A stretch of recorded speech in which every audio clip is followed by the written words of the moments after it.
Do you love him? Сүйесіз бе оны? Present simpleмен айтып жатыр.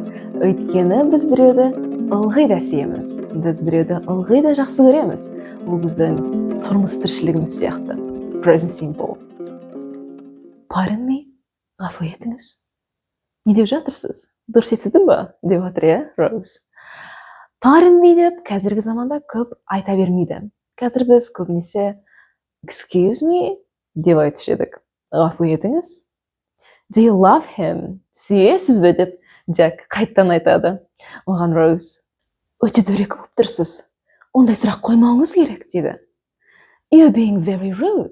You shouldn't be asking me this. You are being very rude деп present continuous пен айтып жатыр.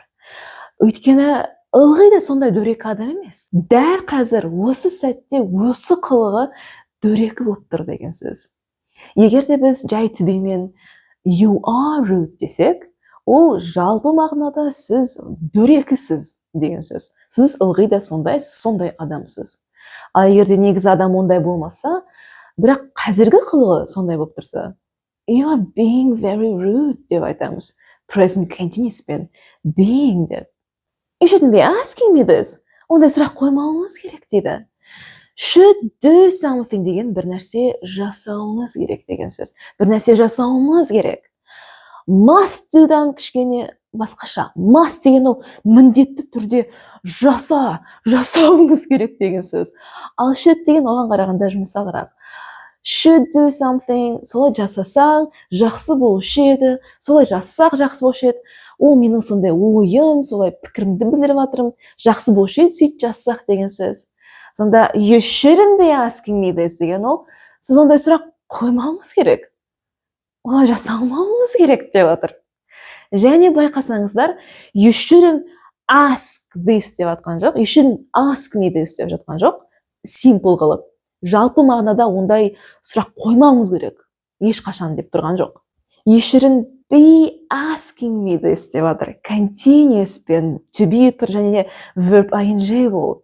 Өйткені дәл қазір ондай сұрақ қоймауыңыз керек. Әңгімеге жараспайды. Мүмкін қазір ондайды сіз айтпауыңыз керек. Сондықтан you shouldn't be asking me this деп жатыр.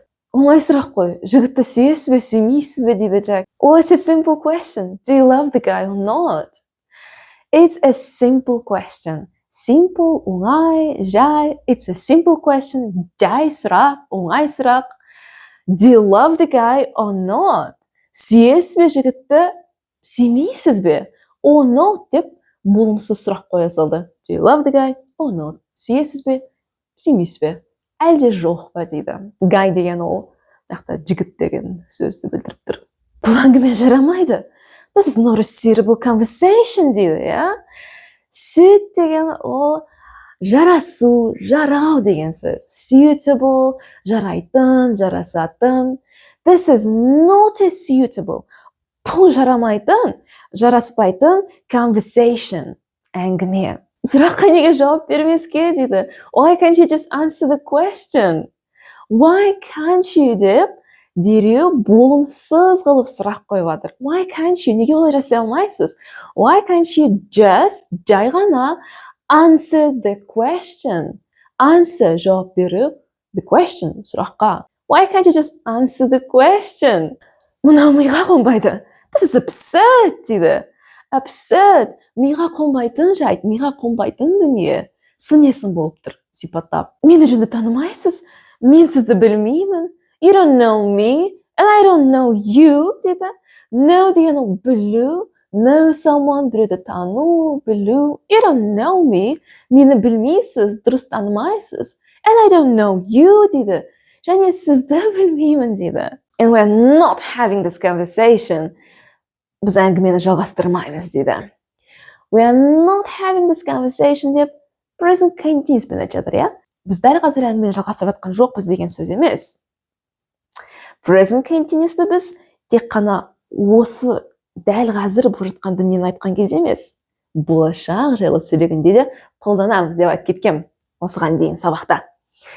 We are not having this conversation деп біз бұл әңгімені жалғастырмаймыз болашақта деп жатыр. Present continuous'ты болашақ жайлы сөйлегенде де қолдана аламыз. Have a conversation деген ол әңгімелесу. You are rude, дөрекісіз, and uncouth, әдепсізсіз, and presumptuous, ожарсыз дейді. Ойына келгенді айта салатын біреу деген сөз.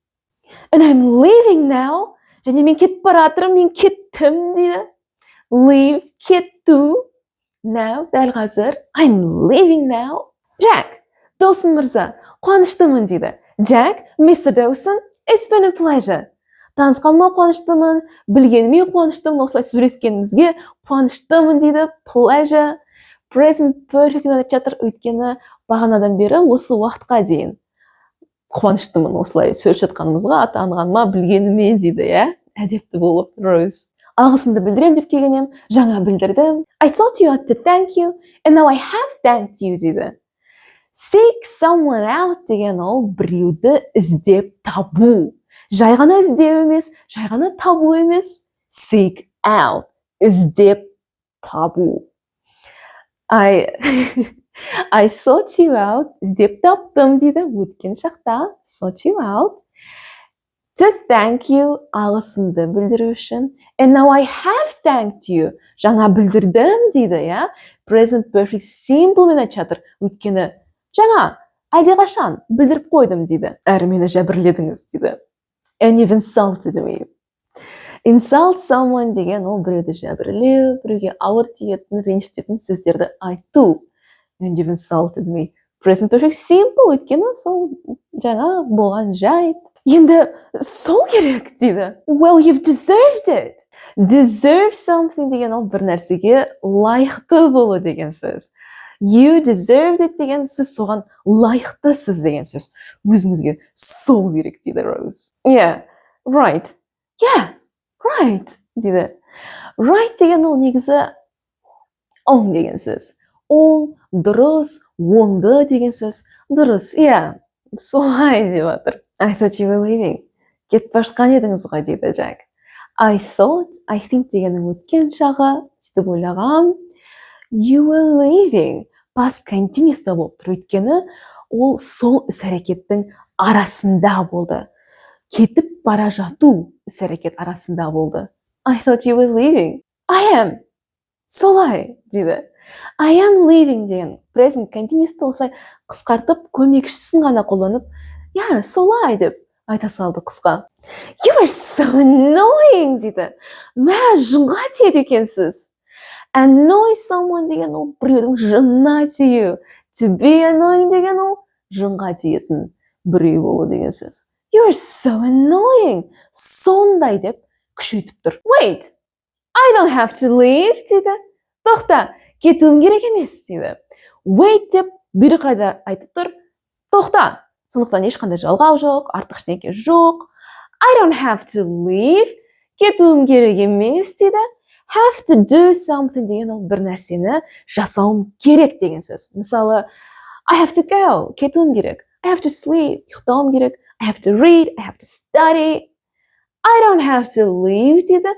Кетуім керек емес. This is my part of the ship. Кеменің осы жағы менікі дейді.